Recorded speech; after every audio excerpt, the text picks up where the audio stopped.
Hi hello welcome to our channel. நம்ம இன்றைக்கி என்ன டாபிக் பார்க்க போகிறோம் அப்படின்னா, ஸ்டாண்டர்ட் 9th சயின்ஸில் ஃபிசிக்ஸில் மோஷன் இயக்கம் அப்படிங்கிற லெசன் தான் பார்க்க போகிறோம். இந்த லெசன் எந்த பேஜ் நம்பர் அப்படின்னா, இங்கிலீஷ் மீடியம் புக்கிலையும் பேஜ் நம்பர் 14, தமிழ் மீடியம் புக்கிலையும் பேஜ் நம்பர் 14 இருக்குது. ரொம்ப ஈஸியான பாடம் தான், சிம்பிளாக முடிச்சிடலாம். பட் கொஞ்சம் விஷயங்களை தெரிஞ்சுக்கணும், சரியா? ஸோ எப்படினாலும் கொஸ்டின்ஸ் கேட்கலாம். ஸோ முடிஞ்ச அளவுக்கு வீடியோ ஸ்கிப் பண்ணாமல் லாஸ்ட்டோட பாருங்கள். இப்போ தான் ஃபஸ்ட் டைம் நம்ம சேனலில் பார்க்க வரீங்க அப்படின்னா நம்ம ப்ளேலிஸ்ட்டை விசிட் பண்ணுங்கள். உங்களுக்கு தேவையான எல்லா வீடியோஸும் உங்களுக்கு கிடச்சிரும். ஸோ இந்த மோஷன் பொறுத்தவரை ஃபஸ்ட் என்ன தெரிஞ்சுக்கணும் அப்படின்னா, இந்த மோஷன் எதை பேஸ் பண்ணி உங்களுக்கு சேஞ்ச் ஆகும், சரியா? So change in position with respect surrounding. ஒரு சரௌண்டிங்கை பொறுத்து தான் உங்களுக்கு மோஷன் இருக்கும், ஒரு இயக்கம் இருக்கும், சரியா? எப்படி அந்த சரௌண்டிங் இருக்குது, எந்த மாதிரி சரௌண்டிங் இருக்குது, அதை பேஸ் பண்ணி உங்களுக்கான இயக்கம் இருக்கும் அப்படின்னு கொடுத்துருப்பாங்க. அப்புறம் இந்த மோஷன் எந்த டேர்மில், இன் டேர்ம்ஸ் ஆஃப், ஓகேவா, எதனுடைய டேர்ம்ஸில் மென்ஷன் பண்ணிப்பாங்கன்னா கண்டிப்பாக டிஸ்டன்ஸ் பொறுத்து இருக்கும், அல்லது ஒரு ஸ்பீடை பொறுத்து இருக்கும், அல்லது ஆக்சலரேஷனை பொறுத்து இருக்கும், அல்லது ஒரு டைம் பேஸ் பண்ணி இருக்கும். அதாவது தொலைவு பேஸ் பண்ணி இருக்கலாம், அல்லது வேகத்தை பொறுத்து இருக்கும், அல்லது ஒரு முடுக்கத்தை பேஸ் பண்ணி இருக்கும், அல்லது நேரத்தை பொறுத்தும் உங்களுக்கு மோஷன் டிஸ்கிரைப் பண்ணிக்கலாம், சரியா? அதுக்கப்புறம் ரெண்டு விஷயம் தெரிஞ்சுக்கணும், ரெஸ்ட்டு அப்புறம் மோஷன், ஓய்வு மற்றும் இயக்க நிலை. ஸோ ரெஸ்ட்னா என்ன, மோஷன் என்ன அப்படின்னு தெரிஞ்சுக்கணும். ஸோ ரெஸ்ட்டுன்னு சொல்லும்போது ஃபிசிக்ஸ் ரிலேட்டடாக பார்த்தீங்கன்னா, ஒரு ஆப்ஜெக்ட் எந்த விதமான சேஞ்சும் இல்லை, அதனுடைய பொசிஷனில் எந்த விதமான சேஞ்சும் இல்லை அப்படின்னு சொன்னாங்கன்னா அது ரெஸ்ட்டில் இருக்குது அப்படின்னு அர்த்தம். அதே நேரத்தில் அது ஒரு மூமெண்ட்டில் இருக்குது, ஒரு மோஷனில் இருக்குது, அல்லது எங்கேயாச்சும் மூவிங்கில் இருக்குது, சரியா? அவ்வளோதான். அப்படி மூவிங் இருந்துச்சு அப்படின்னா அதுக்கு பேர் என்ன சொல்லுவாங்க, மோஷன், இயக்கம் அப்படின்னு சொல்லிக்கலாம், இயக்க நிலை அப்படின்னு சொல்லிக்கலாம், சரியா? அதுக்கப்புறம் இந்த மோஷன் என்ன சொல்லுவாங்கன்னா ரிலேட்டிவ் ஃபினாமினன் அப்படின்னு சொல்லுவாங்க, சார்பியல் நிகழ்வு அப்படின்னு சொல்லுவாங்க. எதனால் மோஷனை ரிலேட்டிவ் ஃபினாமினன் சொல்கிறாங்க அப்படின்னா, இப்போ எக்ஸாம்பிளுக்கு நீங்கள் ரோட்டில் நிற்கிறீங்க, ஒரு மரத்தை பார்க்குறீங்க. ஸோ நிற்கும்போது அந்த மரம் உங்களுக்கு ஸ்டேஷனியாக இருக்கும், எந்த விதமான மூமெண்ட் இருக்காது. ஸோ உங்களை பொறுத்தவரை அந்த ட்ரீ ரெஸ்ட்டில் இருக்குது. அதே இது அந்த ரோட்டில் ஒரு பஸ்ஸில் ஒரு பர்சன் உட்காந்துருக்காரு, பஸ்ஸு மூவிங் பஸ்ஸில் இருந்து அந்த ட்ரீயை பார்க்க அப்படின்னா அந்த ட்ரீ கண்டிப்பாக அவருக்கு மூவிங்கில் இருக்க மாதிரி இருக்கும், சரியா? ஸோ ஒரே ட்ரீ தான், பட் உங்களுக்கு அது ரெஸ்ட்டாக இருக்குது, இன்னொருத்தருக்கு மோஷனாக இருக்குது. ஸோ இதை என்ன சொல்லுவாங்க, ரிலேட்டிவ் ஃபினாமினன், சார்பியல் நிகழ்வு அப்படின்னு சொல்லுவாங்க, சரியா? அதுக்கப்புறம் இந்த மோஷனில் டைப்ஸ் இருக்குது, சரியா? ஸோ டைப்ஸ் ஆஃப் மோஷன், அதில் ஃபஸ்ட்டு பார்த்தீங்கன்னா லீனியர் மோஷன் கொடுத்துருப்பாங்க, தமிழில் நேரான இயக்கம், ஓகேவா? இயக்கத்தின் வகைகளில் ஃபஸ்ட்டு டைப் பார்த்தீங்கன்னா லீனியர் மோஷன், நேரான இயக்கம். இது எப்படி இருக்கும்னா மோஷன் தான், பட் ஏதாச்சும் ஒன்று ஸ்ட்ரெயிட் லைனில், ஒரு நேரான கோடில் ஒரு மோஷன் இருக்குது அப்படின்னா, எக்ஸாம்பிளுக்கு தென்னமரத்துலேருந்து தேங்காய் விழுறது, அல்லது நீங்கள் லிஃப்ட்டில் மேலேயும் கீழே போயிட்டு வர்றது. ஸோ இந்த மாதிரி விஷயங்கள் எல்லாமே என்ன சொல்லிக்கலாம், நீங்கள் லீனியர் மோஷன் அப்படின்னு சொல்லிக்கலாம், சரியா? அப்புறம் சர்க்குலர் மோஷன், வட்ட இயக்கம் பார்த்துக்கிட்டிங்கன்னா ஒரு சர்க்குலர் பாத்தில், வட்ட பாதையில் நீங்கள் சுற்றிட்டு வர. எக்ஸாம்பிளுக்கு ஃபேனுக்கு லீஃப் இருக்குல்ல, அந்த லீஃபில் ஒரு ஃபுல் ஸ்டாப் வச்சுக்கோங்க, ஒரு புள்ளி வச்சுக்கோங்க. அந்த புள்ளி எப்படி கறங்கி வருது, ஒரு ட்ராக்கில், ஒரு பாத்தில் கறங்கி வந்துச்சு அப்படின்னா அது என்ன சொல்லிக்கலாம், சர்க்குலர் மோஷன் சொல்லிக்கலாம்.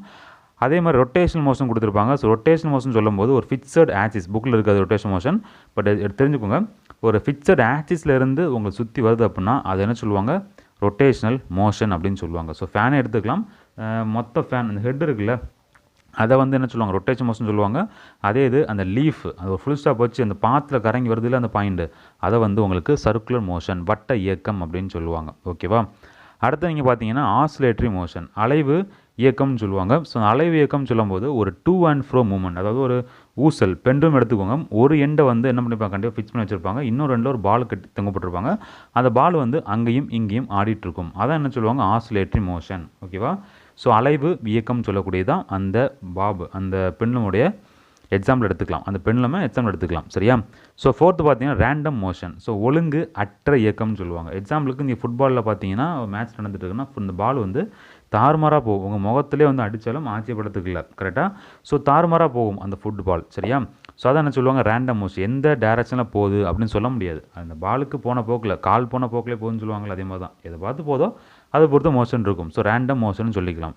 சில நேரங்களில் அப்படி ரவுண்ட் அடிக்கும், சில நேரங்களில் ஸ்ட்ரைட்டாக போகும், சில நேரத்தில் எப்படினாலும் போகும், சரியா? அதான் இது ரேண்டம் மோஷன், ஒழுங்கு அற்ற இயக்கம்னு சொல்லுவாங்க, சரியா? ஸோ அடுத்த பார்த்தீங்கன்னா யூனிஃபார்ம் மோஷன், ஸோ தமிழில் சீரான இயக்கம்னு சொல்லுவாங்க. ஸோ யூனிஃபார்ம் மோஷன் சொல்லும்போது நீங்கள் என்ன தெரிஞ்சுக்கணும் அப்படின்னா, ஈக்குவல் டிஸ்டன்ஸை equal interval of time cross ஆகி போகுது அப்படின்னா, எக்ஸாம்பிளுக்கு 1 ஹவரில் உங்களுக்கு 50 கிலோமீட்டர் நீங்கள் போகிறீங்க அப்படின்னா 2 ஹவரில் 100 மீட்டர் போயிருப்பீங்க, 3 ஹவரில் 150 கிலோமீட்டர் போயிருப்பீங்க, 4 ஹவரில் 200 கிலோமீட்டர் கிராஸ் ஆகிருப்பீங்க, சரியா?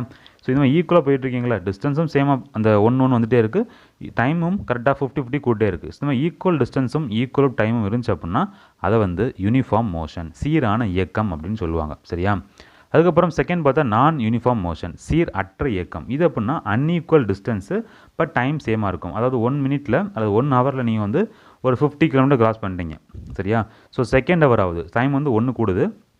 ஸோ செகண்ட் ஹவரில் பார்த்தீங்கன்னா உங்களுக்கு வந்து அந்த இடத்துல ரொம்ப ரஷ்ஷாக இருக்குது, ரொம்ப க்ரௌடு அல்லது சிக்னல்ஸ் இருக்குது, அதை தாண்டி போகும்போது உங்களுக்கு ரொம்ப டிலே ஆகுது. ஸோ 1 ஹவரில் 50 போனுவீங்க, நீங்கள் 2 ஹவர் தாண்டாமல் உங்களுக்கு அப்படி கம்மியாகி 75 தான் கிராஸ் ஆகுறீங்க. சரியா?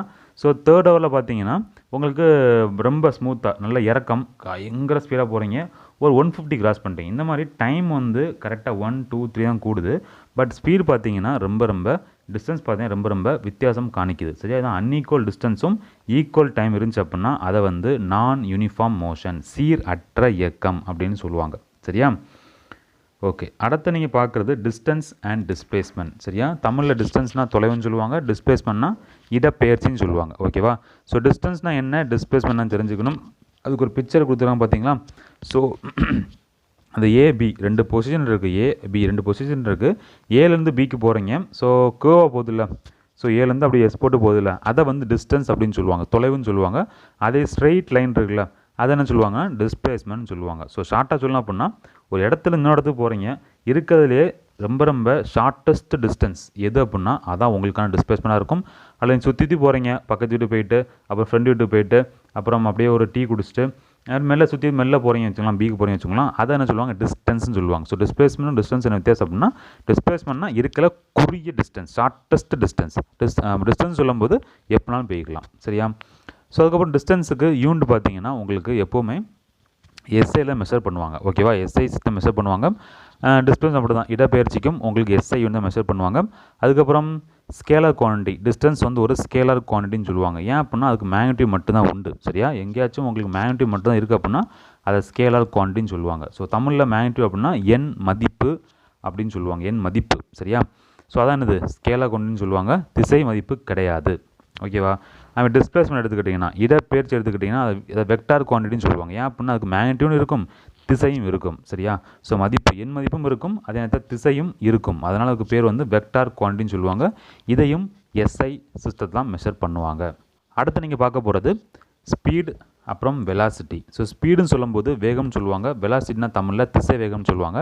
ஸோ ஸ்பீடுக்கு ஃபார்முலா இருக்குது. So speed equal distance by time அப்படின்னு சொல்லிக்கலாம். என்ன அர்த்தம், டைம் கூட டிஸ்டன்ஸும் கூடிக்கிட்டே போகும். So speed equal distance by time சொல்லிக்கலாம். அதுக்கான யூனிட் பார்த்தீங்கன்னா டிஸ்டன்ஸுக்கு மீட்டர்னு சொல்லுவோம், டைமுக்கு செகண்ட் சொல்லுவோம். ஸோ செகண்டை மேலே கொண்டு போகும்போது மீட்டர் பெர் செகண்ட் அப்படிங்கிறது போகும். சரியா? அதுக்கப்புறம் ஸ்பீடு வந்து என்ன சொல்லுவாங்கன்னா ஸ்கேலர் குவான்டிட்டின்னு சொல்லுவாங்க. சரியா? ஸோ ஸ்பீடு வந்து ஒரு ஸ்கேலார் குவான்டிட்டி. ஏன் அப்படின்னா ஸ்பீடில் ஃபார்மில் டிஸ்டன்ஸ் இருக்குது. ஸோ ஆல்ரெடி பார்த்துருந்தோம், டிஸ்டன்ஸ் வந்து ஒரு ஸ்கேலார் குவான்டிட்டி. அதனால் கண்டிப்பாக ஸ்பீடும் ஒரு ஸ்கேலார் குவான்டிட்டி தான் இருக்க முடியும். சரியா? அடுத்து வந்து உங்களுக்கு ஒரு ப்ராப்ளம் கொடுத்துருப்பாங்க, ப்ராப்ளம் 1ம் கொடுத்துருப்பாங்க, 2ம் கொடுத்துருப்பாங்க. ஸோ ரொம்ப ஈஸியான ப்ராப்ளம் தான், அது நீங்களே பாருங்கள், பார்த்தாலே புரியும். கொஸ்டின் ரீட் பண்ணுங்கள், பார்த்தோம்னா ஸ்பீட் சேவ் டிஸ்டன்ஸ் டைம் அந்த ஃபார்மில் சப்ஸ்டிட் பண்ணால் உங்களுக்கு ஆன்சர் கிடச்சிடும். ரொம்ப ஈஸி தான், பார்த்துக்கோங்க. அடுத்தது வெலாசிட்டி. ஸோ வெலாசிட்டி சொல்லும்போது அது என்ன சொல்லுவாங்கன்னா ஃபார்முலா வந்து displacement by time, velocity equal to displacement by டைம்னு சொல்லுவாங்க. அது தமிழில் இடப்பெயர்ச்சி டிவைடட் பை என்னது, டைம், நேரம். ஓகேவா?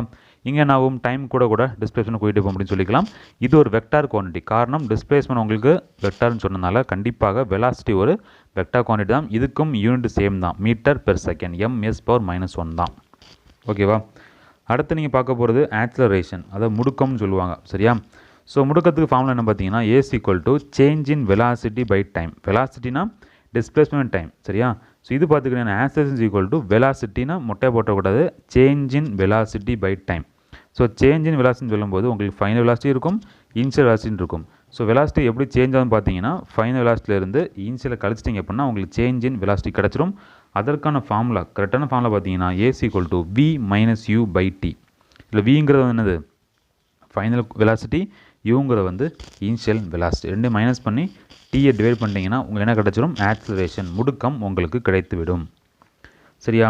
அதுக்கப்புறம் ஒரு சின்ன டேட்டா கொடுத்துருப்பாங்க, எப்போவுமே அந்த final velocity initial velocity v வந்து யூவோட பெருசாக இருக்குது அப்படின்னா உங்களுக்கு எப்போவுமே ஆக்சலரேஷன் பாசிட்டிவாக கிடைக்கும். v வந்து யூவோட பெருசுனா கண்டிப்பாக ஆக்சலரேஷன் பாசிட்டிவாக கிடைக்கும். அதே இது v வந்து யூவை கம்பேர் பண்ணும்போது சின்னதாக இருக்குது அப்படின்னா உங்களுக்கு ஆன்சர் வந்து நெகட்டிவில் கிடைக்கும், ஆக்சலரேஷன் வேல்யூ வந்து நெகட்டிவில் கிடைக்கும். ஸோ நெகட்டிவில் கிடச்சி அப்படின்னா அதை வந்து நெகட்டிவ் ஆக்சிலரேஷன் அப்படின்னு சொல்லுவாங்க, அல்லது ரிட்டார்டேஷன் சொல்லுவாங்க, அல்லது டீஸ்லரேஷன் அப்படின்னு சொல்லுவாங்க. தமிழில் மூணுக்கும் ஒரே பேர் தான், எதிர் முடுக்கம். சரியா, புரிஞ்சா? வி பெருசுனா பாசிட்டிவ், வி சின்னதுன்னா அது என்னது, நெகட்டிவ். ரைட்டா? ஸோ அதுக்கப்புறம் கொஞ்சம் சார்ட் கொடுத்துருப்பாங்க. சரியா, டிஸ்டன்ஸ் டைம் கிராஃப். அதில் என்ன தெரிஞ்சுக்கணும் அப்படின்னா, டிஸ்டன்ஸும் டைமும் யூனிஃபார்ம் மோஷனில் போச்சு அப்படின்னா இந்த மாதிரி போகும்னு வச்சுக்கோங்க. ஸோ உள்ளே ஒன்றும் நீங்கள் படிக்க வேண்டாம், ரீட் பண்ண வேண்டாம். அதுக்கப்புறம் ஸோ தேவைப்பட்ட பார்த்துக்கோங்க. சரியா, நமக்கு டிஎன்பிஎஸ்சி பொறுத்தவரை, எஸ்எஸ்சி பொறுத்தவரை, ஆர்ஐ பொறுத்தவரை கண்டிப்பாக உங்களுக்கு சார்ட்லேருந்து கொஸ்டின்ஸ் வராது.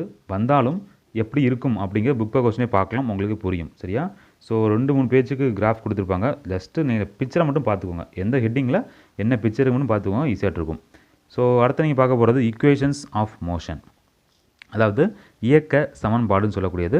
ஸோ இந்த ஈக்குவேஷன் ஆஃப் மோஷனை வந்து யார் கண்டுபிடிச்சிப்பாங்கன்னா நியூட்டன் தான் கண்டுபிடிச்சிப்பார். ஒரு 3 ஃபார்முலா கொடுத்துருப்பாங்க, 3 ஈக்குவேஷன் கொடுத்துருப்பாங்க. அதில் ஃபஸ்ட்டு பார்த்தீங்கன்னா v = u + at, செகண்ட் பார்த்துக்கிட்டிங்கன்னா ut + half at², தேர்டு பார்த்தீங்கன்னா v² = u² + 2as. நமக்கு தெளிவாக சொல்கிறேன், எந்த ஒரு ஈக்குவேஷனாலும் சரி டெரிவேஷன் நமக்கு கேட்க மாட்டாங்க. அந்த டெரிவேஷனுடைய ஃபைனல் ஸ்டெப்பு, ஃபைனல் ஃபார்முலா கண்டிப்பாக கேட்பாங்க. சரியா, ஸோ அதனால் டெரிவேஷனை போய் டெரிவ் பண்ணிட்டு இருக்காங்க, லாஸ்ட் ஸ்டெப்பு வந்து தெரிஞ்சுக்கோங்க, அதான் இம்பார்ட்டன்ட். ஸோ இந்த 3 ஈக்குவேஷனில் உங்களுக்கு யூங்கிறது வந்து இனிஷியல் வெலாசிட்டி, விங்கிறது வந்து ஃபைனல் வெலாசிட்டி, டீங்கிறது வந்து டைமு, ஏங்கிறது ஆக்சிலரேஷன், டிஸ்டன்ஸ்ங்கிறது எஸ். சரி, எஸ்ஸும் குறிக்கிறதுல எஸ் இருக்குல்ல, அது டிஸ்டன்ஸை குறிக்கும், அதில் சில இடங்களில் டிஸ்பிளேஸ்மெண்ட்டும் குறிக்கும். ஸோ மேக்ஸிமம் டிஸ்டன்ஸ் தான் வரும் எஸ்ஸுக்கு. சரியா, ஸோ நெக்ஸ்ட்டு பார்க்குறது நீங்கள் என்ன பார்க்கணும் அப்படின்னா, இதே ஈக்குவேஷன்லேயே வந்து ஒரு ஃப்ரீயாக வந்து ஒரு பாடி இருக்குது, ஒரு ஃப்ரீ ஃபாலிங் பாடி வந்து இனிஷியலாக கண்டிப்பாக ஒரு ரெஸ்ட்டில் தான் இருக்கும். ஸோ மேலே வந்து பாலை போடுறீங்க, கண்டிப்பாக நீ கையை விட்டதுக்கு அந்த கேப் கையில் இருக்கும்ல, அந்த நேரம் என்ன இருக்கும், கண்டிப்பாக அந்த பால் வந்து ரெஸ்ட்டில் இருக்கும். அந்த ரெஸ்ட்டாக இருக்கும்போது உங்களுக்கு வெலாசிட்டி எப்படி இருக்கும்னா, அது இனிஷியல் வெலாசிட்டி சரி எப்படி இருக்கும்னா கண்டிப்பாக 0வாக இருக்கும். சரியா, அப்போ இந்த 3 ஈக்குவேஷன் கொடுத்துக்கிட்டு ஓகேவா, அந்த ஈக்குவேஷன் மோஷன் வந்து உங்களுக்கு இனிஷியலாக வந்து ரெஸ்ட்டில் இருக்குது அப்படின்னு சொல்லி கொஸ்டின் கேட்டாங்கன்னா அந்த 3 ஃபார்முலாமும் ஆட்டோமேட்டிக்காக மாறிடும். எப்படி மாறும், u = 0 அந்த 3 ஃபார்முலா சப்ஸ்டிட் பண்ணுவீங்க. ஸோ சப்ஸ்டிட் பண்ணும்போது என்ன ஆகும், v = at போகும். கரெக்டாக, அதே இது s என்ன ஆகும், u 0 ஆகிட்டுனா s = half at² போகும். அதே இது தேர்ட் ஈக்குவேஷன் u 0 ஆகிட்டுனா u² 0 ஆயிரும், v² = 2as போகும். சரியா, ஸோ இது ஒரு சைடு இருந்தாலும் கூட நமக்கு அடுத்து என்ன பார்க்க போகிறீங்க அப்படின்னா கிராவிட்டி பார்க்கணும். ஸோ கிராவிட்டியும் கண்டிப்பாக சேஞ்ச் ஆகும். சரியா, இந்த ஏங்கிற இடத்துல என்ன பண்ணிக்கலாம், நீங்கள் வந்து கிராவிட்டியை போட்டுக்கலாம், ஆக்சிலரேஷன் இருக்கல, ஸோ கிராவிட்டியை போட்டுக்கலாம். அப்படி கிராவிட்டியை போட்டிங்க அப்படின்னா ஸோ u = 0வும் a = g போட்டிங்கன்னா உங்களுக்கு ஃபார்முலா அப்படியே மாறிடும். ஸோ v = gt வரும், s = half gt² வரும், v² = 2as தான் நம்ம ஃபார்முலா. பட் ஏங்கிற இடத்துல ஜியை போடுவீங்க, ஸோ 2g வரும், s டிஸ்டன்ஸு, ஸோ டிஸ்டன்ஸுக்கு இடத்துல ஹைட்டை போட்டுக்கலாம். சரியா, ஸோ v² = 2g ஹைட். சரியா, ஸோ இந்த மாதிரி ஈக்குவேஷன்ஸ் ஃப்ரேம் பண்ணிப்பாங்க. ஸோ தெரிஞ்சுக்கோங்க. சரியா, அதுக்கப்புறம் ஒரு பாலத்தையும் மேலே போடுறீங்க. ஸோ மேலே போடுறீங்க அப்படின்னா கிராவிட்டி எப்படி இருக்கும் அப்படின்னு தெரிஞ்சுக்கணும். ஸோ மேலே போக கிராவிட்டி மைனஸ் நெகட்டிவாக இருக்கும். அதே நீ கீழே வருது அப்படின்னா, பால் திரும்பி வருது அப்படின்னா கிராவிட்டியை +gன்னு சொல்லிக்கலாம். நீங்களே தெரிஞ்சு பார்த்துக்கோங்க. ஜஸ்ட்டு பாலை மேலே போட்டு பாருங்கள், எவ்வளோ ஸ்பீடாக மேலே பாருங்கள், அது கீழே வரும்போது எவ்வளோ ஸ்பீடாக வருதுன்னு பாருங்கள். கண்டிப்பாக மேலே போகும்போது குறைவாக இருக்கும், கீழே வரும்போது எப்படி இருக்கும், கொஞ்சம் ஸ்பீடாக இருக்கும். என்ன அர்த்தம், ஸோ மேலே போகும்போது கிராவிட்டிக்கு அகைன்ஸ்டாக போகுது, அதனால் -gன்னு சொல்லுவோம். கீழே வரும்போது கிராவிட்டி நோக்கி வருது. சரி, ஸோ கிராவிட்டி அந்த புல் இருக்கும், அதனால் ஸ்பீடாக இருக்குது, அதனால் +g அப்படிங்கிறத போட்டுக்கலாம். சரியா, ஸோ அதுக்கப்புறம் இந்த மாதிரி சொல்லுங்களா ஈக்குவேஷன் டெரைவ் பண்ணுறது அதெல்லாம் வேண்டாம், தேவையில்லை. ஒரு டூ யூ நோ பாட்ஸ் ஒன்று கொடுத்துருப்பாங்க, எங்கே இருக்குது, சரி எங்கே இருக்குதுன்னு தெரில, பட் நான் சொல்கிறேன் தெரிஞ்சுக்கோங்க. அதாவது எப்போ வந்து உங்களுக்கு 0 வெலாசிட்டி கிடைக்கும், எப்போ வந்து உங்களுக்கு சுழி திசை வேகம் இருக்கும், அதே நேரத்தில் ஃபைனைட் ஆக்சிலரேஷன் எப்போ வந்து முடுக்கம் இருக்கும் அப்படின்னு சொல்லி கேட்குறாங்க. சரியா, எப்போ உங்களுக்கு 0 வெலாசிட்டி இருக்குது அப்படின்னா கண்டிப்பாக ஒரு பாலத்துக்கு மேலே போடுறீங்க அப்படின்னா மேலே போயிட்டு ஒரு 2 செகண்ட்ஸ் மேலே டாப்பில் ஹையஸ்ட் பாயிண்டில் ஸ்டாப் ஆனதுக்கப்புறம் திரும்பி கீழே இறங்கி வரும். கரெக்டாக, அந்த ஸ்டாப் ஆகி திரும்பி வருதில்ல, அந்த கேப்பில் கண்டிப்பாக உங்களுக்கு வெலாசிட்டி 0 இருக்கும். அதேமாதிரி ஆக்சிலரேஷனும் ஃபைனட்டாக இருக்கும், முடுக்கமும் இருக்கும் உங்களுக்கு. சரியா, சுழி திசை வேகம் இருக்கும், அதில் முடுக்கமும் உங்களுக்கு கரெக்டாக அந்த பாயிண்டில் உங்களுக்கு கிடைக்கும். சரியா, வேணா செக் பண்ணி பார்த்துக்கோங்க. ஸோ மேலே போட்டு திரும்பி வரும்போது கண்டிப்பாக ஒரு 2 செகண்ட்ஸ் ஒரு வெயிட் பண்ணும். ஓகேவா, அதான் சொல்லுவாங்க சுழி திசை வேகம் அப்படின்னு சொல்லுவாங்க. ஓகேவா, ஸோ அடுத்த நீங்கள் பார்க்குறது வந்து ஃபார்முலாஸ் கொடுத்து உங்களுக்கு கொஸ்டின்ஸ் கொடுத்துருப்பாங்க. அந்த ப்ராப்ளம் 3 பாருங்கள். என்ன கொஸ்டின் சொல்லிடுறேன், ஒரு பிரேக்கு காருக்கு அப்ளை பண்ணுறீங்க.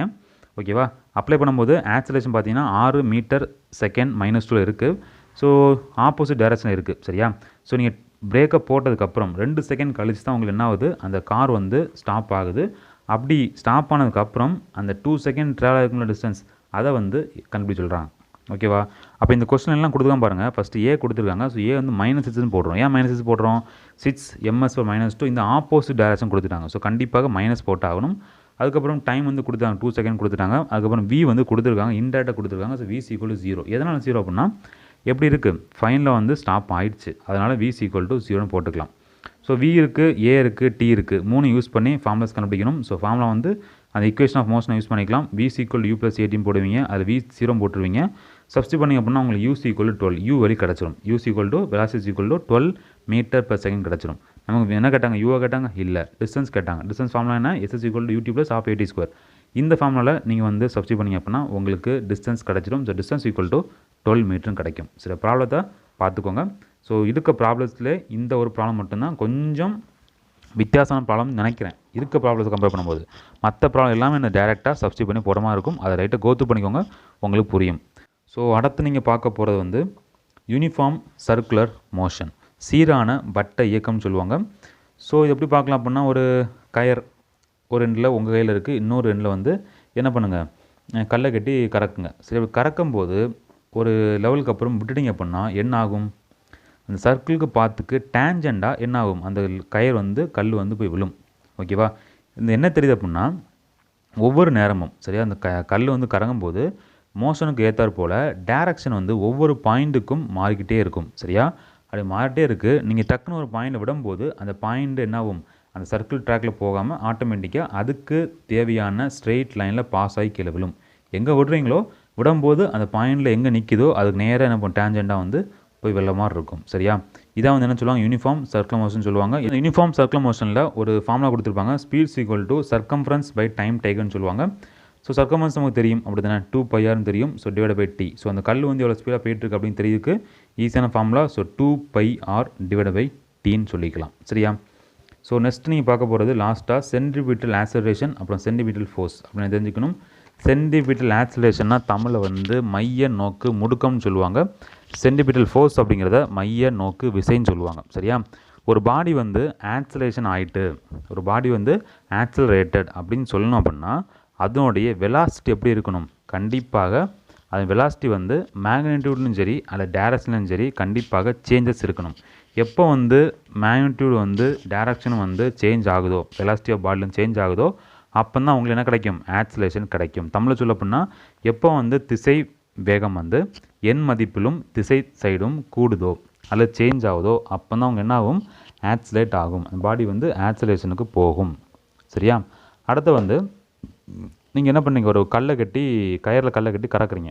சரியா, அப்போ இந்த கல்லோடைய ஃபோர்ஸ் எப்படி இருக்கும், கழுகு ஃபோர்ஸ் எப்படி இருக்கும், கண்டிப்பாக சென்டரை நோக்கி இருக்கும். சரியா, ஸோ விட்டால் போயிடும். ஸோ சென்டர் நோக்கி இருக்கும். ஸோ இது என்ன சொல்லுவாங்கன்னா கரெக்டாக ஆக்சலரேட்டரில், ஓகே, கரெக்டாக ஆக்சலரேஷனில் உங்களுக்கு அந்த மோஷன் கொடுத்துக்கிட்டே இருக்கும். நீங்கள் கொடுக்க மோஷன் இருந்துகிட்டே இருக்கும். இது என்ன சொல்லுவாங்கன்னா ஆக்சலரேட்டட் மோஷன் சொல்லுவாங்க, முடுக்கப்பட்ட இயக்கம் சொல்லுவாங்க. சரியா, ஸோ சர்க்கிளை பார்த்தா போயிட்டுருக்கு, சர்க்கிளை பார்த்தா போயிட்டுருக்கு. பட் அதனுடைய ஆக்சலேஷன் எப்படி இருக்கும்னா towards the centre.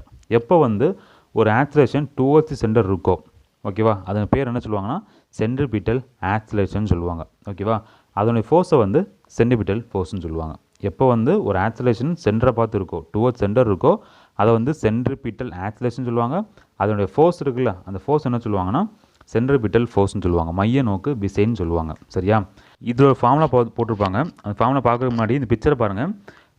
Centripetal acceleration எப்படி இருக்குது, சென்டரை நோக்கி அதுக்கு ஆக்சலேஷன் இருக்குது, அதனால் அதுக்கு பேர் வந்து ஏசின்னு கொடுத்துருப்பாங்க, சென்ட்ரிபியூட்டல் ஆக்சலரேஷன். பக்கத்து படத்தை பாருங்கள், சென்ட்ரிபியூட்டல் ஃபோர்ஸ். ஸோ அதில் ஃபோர்ஸ் ஆட் ஆச்சுன்னா அதுக்கு பேர் வந்து சென்ட்ரிபியூட்டல் ஃபோர்ஸ் அப்படின்னு சொல்லுவாங்க. சரியா, ஸோ 2 ஃபார்முலா கொடுத்துருப்பாங்க. என்ன ஃபார்முலா அப்படின்னா மேக்னிடியூட் ஆஃப் சென்ட்ரிபியூட்டல் ஃபோர்ஸ், அதை ஃபோர்ஸுக்கு ஃபார்முலா கொடுத்துருப்பாங்க. அதுக்கப்புறம் என்ன கொடுத்துருப்பாங்கன்னா ஒரு ஆக்சலரேஷன். சரியா, ஸோ சென்ட்ரிபியூட்டல் ஆக்சலரேஷன் ஃபார்முலா கொடுத்துருப்பாங்க, எழுதிக்கோங்க. A = v²/r. So acceleration formula வந்து சென்ட்ரிபியூட்டல் ஆக்சலரேஷனுக்கு ஃபார்முலா வந்து A = v²/r. அதே மேக்னிடியூட் கேட்டாங்கன்னா, சென்ட்ரிபியூட்டல் ஃபோர்ஸ் மேக்னிடியூட் கேட்டாங்கன்னா என்னது, F = ma. So force mass into centripetal acceleration. Mass வந்து தெரியும், எம்னு தெரியும். ஆக்சலரேஷன் ஃபஸ்ட்டே பார்த்துருந்தோம், v²/r. ரெண்டையும் பெருக்கிட்டிங்கன்னா என்ன கிடச்சிரும், மேக்னிடியூட் உங்களுக்கு கிடைத்திரும். ரைட்டா, ஓகேவா. அதுக்கப்புறம் இதில் ஃபார்முலா கொடுத்துருப்பாங்க, ஒரு கொஸ்டின் கொடுத்துருப்பாங்க, ரொம்ப ஈஸி தான். என்ன பார்த்தீங்கன்னா 900 கிராம் கார் வந்து 10 மீட்டர் செகண்டில் ட்ராவல் ஆகுது, அரௌண்ட் சர்க்கிளில் போகுது, 25 மீட்டர் ரேடியஸில் போயிட்டுருக்கு. Determine the acceleration and net ஃபோர்ஸ்னு கேட்குறாங்க. சரியா? ஸோ ஆக்சலரேஷன் ஃபார்முலா உங்களுக்கு தெரியும், A=v²/r. சப்ஸ்டிட் பண்ணுங்கள், சப்ஸ்டிட் பண்ணால் என்ன கிடைக்கும், A வந்து 4 கிடைக்கும். அப்புறம் ஃபோர்ஸ் கேட்குறாங்க, ஃபோர்ஸ் ஃபார்முலா F=ma, Fமா படிச்சுப்பீங்க. So force = mass into acceleration. Substitute பண்ணுங்கள், ஆன்சர் 3600 நியூட்டன் வரும். சரியா?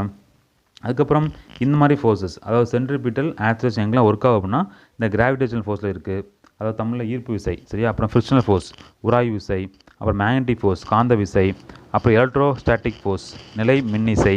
ஸோ இந்த மாதிரி இடங்களை வந்து நீங்கள் பார்க்குறது வந்து சென்ட்ரிபிட்டல் ஃபோர்ஸை பார்ப்பீங்க. சரியா? அடுத்து நீங்கள் பார்க்க போகிறது சென்ட்ரிஃபியூகல் ஃபோர்ஸ். ஸோ சென்ட்ரிஃபியூகல் ஃபோர்ஸுக்கும் சென்ட்ரிபிட்டல் ஃபோர்ஸுக்கும் வித்தியாசம் தெரிஞ்சுக்கணும். சென்ட்ரிபிட்டல் ஃபோர்ஸ்னு சொல்லும்போது உங்களுக்கு அந்த ஃபோர்ஸ் வந்து சென்டரை நோக்கி ட்ராவல் ஆகும். அதே சென்ட்ரிஃபியூகல்னு சொல்லும்போது சென்டருக்கு ஆப்போசிட், சரியா, ஆப்போசிட்டில் ட்ராவல் ஆகும். அதான் என்ன சொல்லுவாங்க, சென்ட்ரிஃபியூகல் ஃபோர்ஸ்னு சொல்லுவாங்க. எக்ஸாம்பிளுக்கு வந்து அந்த ஐஸ்கிரீம், அந்த க்ரீம் எடுக்கிறது. சரியா? ஸோ சென்ட்ரிஃபியூகலில் பெரிய அளவு கொடுத்துட மாட்டாங்க. எக்ஸாம்பிள் இந்த ராட்னம், மெரிகோ இதெல்லாம் எடுத்துக்கலாம். சரியா? ஸோ தெரிஞ்சுக்க வேண்டியது சென்ட்ரிபிட்டல் ஆக்சலரேஷன்னா சென்டர் நோக்கி போகும், சென்ட்ரிஃபியூகல்னால் சென்டருக்கு அகேன்ஸ்டாக போகும். இப்படி தெரிஞ்சுக்கோங்க, போதுமானது. சரியா? ஸோ அதுக்கப்புறம் அவ்வளோதான். சரியா? ஸோ இந்த லெசன் முடிஞ்சிச்சு. டவுட் இருந்தால் கண்டிப்பாக கேளுங்க. ஸோ ப்ராப்ளம்ஸ் எல்லாமே பார்க்கணும். சரியா? எல்லாம் டேரெக்டாக கொடுத்துருப்பாங்க, அதான் நான் டிஸ்கஸ் பண்ணல. ஸோ பார்த்துக்கோங்க, புரியும் உங்களுக்கு. அதுக்கப்புறம் எல்லாமே அவ்வளோதான். சரியா? ஸோ மொத்த லெசன் சின்ன லெசன் தான், எல்லாம் மேக்ஸிமம் கவர் பண்ணிட்டேன். ஸோ டவுட் இருந்ததுன்னா கண்டிப்பாக கமெண்ட்ஸில் கமெண்ட் பண்ணுங்கள், கண்டிப்பாக அதுக்கான விளக்கத்தை நான் கொடுத்துருவேன். ஸோ இப்போ புக் பை கொஸ்டின் பார்த்துடலாம். ஓகேவா? ஸோ ஃபஸ்ட் கொஸ்டின் பாருங்கள், இந்த area under velocity time graph represent the டேஷ்னு கேட்குறாங்க. திசைவேகம் மற்றும் காலம் வரைபடம் உள்ளடக்கும் பரப்பளவு எதனை பிரதிபலிக்கிறது? சரியா? நம்ம பார்த்து இந்த லெசனில் வந்து அந்த படம் மட்டும் தான் பார்க்கல, அது சிம்பிள் தான், அதெல்லாம் பார்க்கணும் அவசியமே இல்லை. சரியா? ஸ்கூல் பிள்ளைங்க பார்த்துட்டு இருந்தீங்கன்னா உங்களுக்கு பிக்சருக்கு மார்க் வரும், அதுக்காண்டி படத்தை போட்டு அதை கொஞ்சம் டிஸ்கஸ் பண்ணி எழுதிக்கோங்க, அவ்வளோதான். அந்த டிஎம்பிசி ரிலேட்டட் படிச்சிங்க அப்படின்னா கண்டிப்பாக படம் தேவையில்லை, பட் ஜென்ரல் ஐடியா போதுமானது. சரியா? ஸோ இந்த கொஸ்டின் ஆன்சர் வந்து டிஸ்பிளேஸ்மெண்ட். சரியா?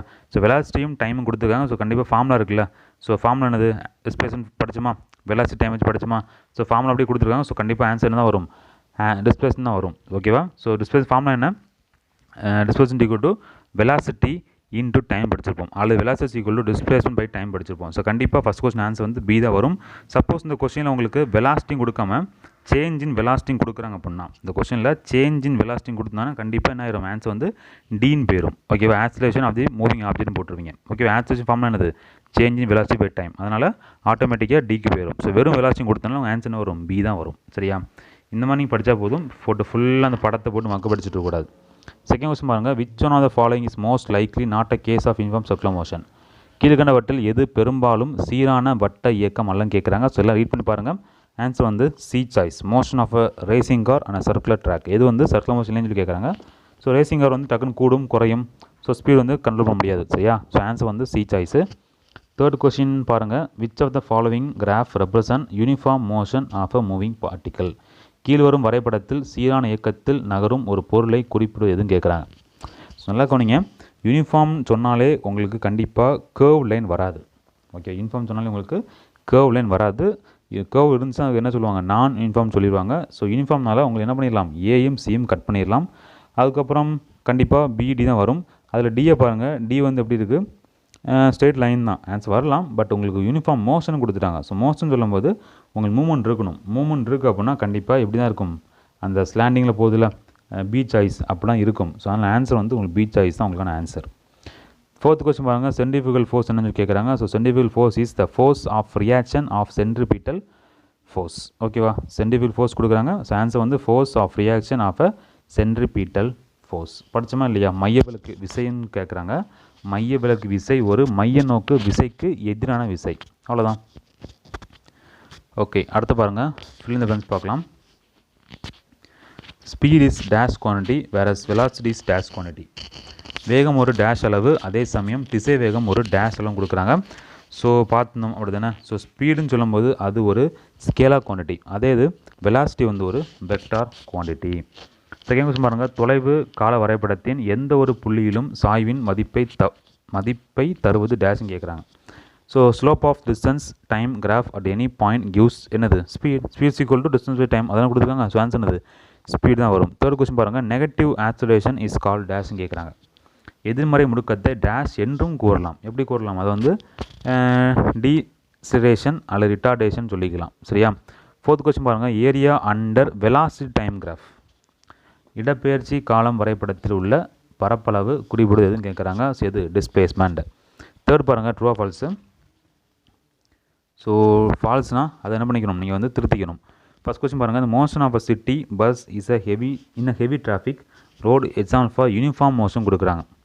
தமிழ் என்ன கொடுத்துருக்காங்க, நகரத்தின் நெருக்கடி மிகுந்த கடுமையான போக்குவரத்துக்கிடையே செல்லும் ஒரு பேருந்தின் இயக்கம் சீரான இயக்கத்துக்கு ஒரு உதாரணம். சரியா, இது தவறு. யூனிஃபார்மாக கண்டிப்பாக நான் யூனிஃபார்ம் தான். சரியா. செகண்ட் கொஸ்டின் பாருங்கள், ஸோ கொடுத்த ஆன்சர் தப்பு. First one falls. செகண்ட் பாருங்கள், oscillation can get negative value also. முடுக்கம் எதிர்மறை மதிப்பும் பெறும். கரெக்டு தான், அப்படி தானே. ஸோ ரிவர்ஸ் போகும்போது கண்டிப்பாக நெகட்டிவ் ஆயிரும். ஸோ அது ட்ரூ தான். தேர்ட் கொஸ்டின் பாருங்கள், distance cover by particle never become zero. Okay, distance எப்பவுமே ஜீரோ ஆகாது, அதே டிஸ்பிளேஸ்மெண்ட் பிகம் ஜீரோ. ஏன்னா இனிஷியலும் ஃபைனலும் ஒரே மாதிரி இருக்கும்போது கண்டிப்பாக என்ன ஆயிரும், ஜீரோ ஆயிரும். சரியா. ஸோ இது ட்ரூ தான். ஓகேவா. ஸோ ஃபோர்த் கொஸ்டின் பார்க்கலாம், the velocity time graph a particle falling freely under gravity would be a straight line parallel to X ஆக்சிஸ்னு கொடுக்குறாங்க. ஈர்ப்பு விசையால் தடையின்றி தானே விழும் ஒரு பொருளின் திசைவேகம் காலம் வரைபடமானது எக்ஸ் அச்சுக்கு இணையாக ஒரு நேர்கோடாக இருக்கும்னு கொடுக்குறாங்க. இது தப்பு. ஓகேவா, பேரல் வராது, இன்க்ளைண்டாக இருக்கும். ஓகேவா. ஃபிஃப்த் கொஸ்டின் பாருங்கள், with velocity time graph of particle it's a straight line inclined to x axis then its displacement time graph will be a straight line கொடுக்குறாங்க. ஒரு பொருளின் திசைவேகம் காலம் வரைபடம் ஒரு நேர் கோடாக இருந்து அது காலத்தினுடைய அச்சுக்கு சாய்வாக இருந்தால் அதன் இடப்பெயர்ச்சி காலம் வரைபடம் ஒரு நேர் கோடாக அமையும். கரெக்டு தான், ட்ரூ தான். சரியா. ஸோ அடுத்து பாருங்கள், association reason. First question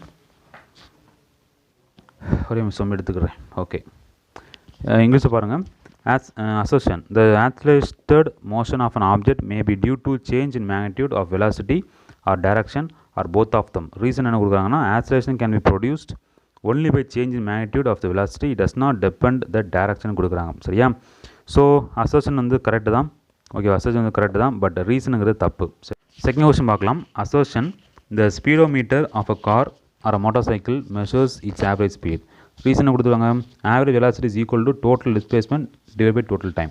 so இந்த கொஸ்டின் பொறுத்தவரை தனிப்பட்ட முறையில் ஸ்டேட்மெண்ட்டும் கரெக்டு, அசர்ஷனும் கரெக்டு. சரி, அசர்ஷனும் கரெக்டு, ரீசனும் கரெக்டு தான். பட் இந்த அசர்ஷனுக்கு இதான் ரீசனா அப்படிங்கிட்ட இல்லை. ஸோ ஆன்சர் வந்து பி சாய்ஸ் வரும். ஓகேவா. ஸோ தேர்ட் கொஸ்டின் பார்க்கலாம். அசர்ஷன் பாருங்கள், displacement of body may be zero when distance tall by not zero. Reason பாருங்கள், the displacement is the shortest distance between initial and final position. So ரெண்டுமே correct. Both assertion and reason are true. And reason வந்து கரெக்டான explanation தான். அசர்ஷனுக்கு ஏத்தார் போல் உள்ள reason தான். சரியா. So இது correct. So என்ன ஆன்சர் வரும் அப்படின்னா ஏ சாய்ஸ் வரும். அடுத்து பாருங்கள், match of following. First question, motion of a body covering equal distance equal time. Equal distance equal time. அப்போ என்ன ஆன்சர்னால் டி சாய்ஸ் வரும். சரியா. தமிழில் சொல்லணும் அப்படின்னா, சமகால அளவுகளில் சம இடைவெளியை கடக்கும் ஒரு பொருளின் இயக்கம் என்னது, லாஸ்ட் இருக்க டி சாய்ஸ் தான். செகண்ட் கொஸ்டின் இருக்க மோஷன் வித் நான் யூனிஃபார்ம் ஆக்சிலரேஷன், சீரற்ற முடுக்கம் கேட்குறாங்க. ஸோ இதுக்கான ஆன்சர் வந்து சி சாய்ஸ். சரியா, சீரற்ற நான் uniform. So C choice. Third question பாருங்கள், கான்ஸ்டன்ட் ரிட்டார்டேஷன். ஸோ ரிவர்ஸில் போகுது. ஸோ அதுக்கான ஆன்சர் வந்து தமிழில் நிலையான எதிர்மறை முடுக்கம்னு சொல்லுவாங்க. ஸோ ஏ சாய்ஸ் தான் அதுக்கான ஆன்சர். ஏன்னா ரிவர்ஸில் போகுது. அந்த கம்பு பார்த்தீங்களா, பிக்கும் ஏக்கும் டிஃப்ரென்ஸ். சரியா. பி வந்து மேல் நோக்கி போகுது, ஏன்னு சொல்லும்போது ரிவர்ஸில் வந்துடுது. ஓகேவா. அதனால் ஏ தான் ஆன்சர். அடுத்த கொஸ்டின் பாருங்கள், fourth question, last question, uniform acceleration, சீரான முடுக்கம். சரியா. ஸோ இது வந்து என்னது, பி சாய்ஸ். சரியா. ரொம்ப ஈஸியான கொஸ்டின்ஸ் தான், ஈஸியான லெசன் கூட. பட் தெரிஞ்சுக்கிட வேண்டிய ஒரு லெசன். ஏதாச்சும் டவுட் இருந்ததுன்னா சஜஷன் இருந்தால் கண்டிப்பாக கமெண்ட்ஸில் கமெண்ட் பண்ணுங்கள். வேறு ஸோ எல்லாம் மேக்ஸிமம் கவர் பண்ணிட்டேன். சரி, நீங்கள் புக்கை பார்க்கணும் அவசியமே இல்லை. ஜஸ்ட்டு நான் சொன்ன மட்டும் தெரிஞ்சால் போதும், பாயிண்ட்ஸ் பார்த்தா போதும். ஃபார்முலா மட்டும் என்ன பண்ணுங்கள், கொஞ்சம் ஃபார்முலா நல்லா படிச்சுக்கிட்டு நீங்களே போட்டு பாருங்கள். பட் உங்களுக்கு சொல்யூஷனே கொடுத்துருப்பாங்க, ரொம்ப ஈஸி தான். சரியா.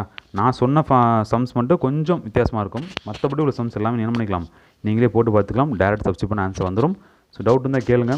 ஸோ வீடியோ பிடிச்சி லைக் பண்ணுங்கள், உங்கள் ஃப்ரெண்ட்ஸும் ஷேர் பண்ணுங்கள். அடுத்த பார்க்கலாம். தேங்க்யூ.